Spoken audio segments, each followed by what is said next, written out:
CM Revanth Reddy ప్రజాపాలనలో అభివృద్ధి లక్ష్యంగా పనిచేస్తున్నామని రాష్ట్ర ఎక్సైజ్ శాఖ మంత్రి జూపల్లి కృష్ణారావు అన్నారు. నాగర్ కర్నూలు జిల్లా కొల్లాపూర్లో మంత్రి జూపల్లి క్యాంపు కార్యాలయంలో బీఆర్ఎస్ కౌన్సిలర్లు, ఎంపీటీసీలు మంత్రి సమక్షంలో కాంగ్రెస్ పార్టీలోకి చేరారు. కొల్లాపూర్ మున్సిపాలిటీ బీఆర్ఎస్ కౌన్సిలర్లు, పానగల్ మండల బీఆర్ఎస్ ఎంపీటీసీలు, కార్యకర్తలు కాంగ్రెస్ పార్టీ కండువ కప్పుకున్నారు. గత బీఆర్ఎస్ పాలనలో ప్రజాప్రతినిధులకు గౌరవం లేదని, ఆత్మగౌరవాన్ని చంపుకొని కొనసాగడం జరిగిందని ఎంపీటీసీలు అన్నారు.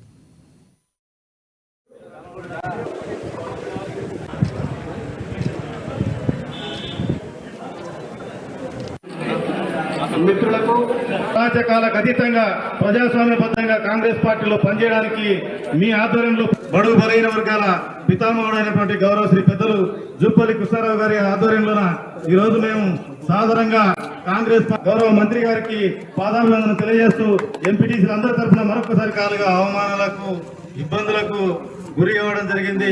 నాయకులు కూడా అనేక రకాలుగా ఈరోజు ఎంపీటీసీలను కానీ, సర్పంచులను కానీ, స్థానిక సంస్థల జూపల్లి కృష్ణారావు గారి నాయకత్వం, జై తెలంగాణ. ప్రదాత అయినటువంటి కాంగ్రెస్ పార్టీలకు స్వాగతం ఇస్తున్నాం.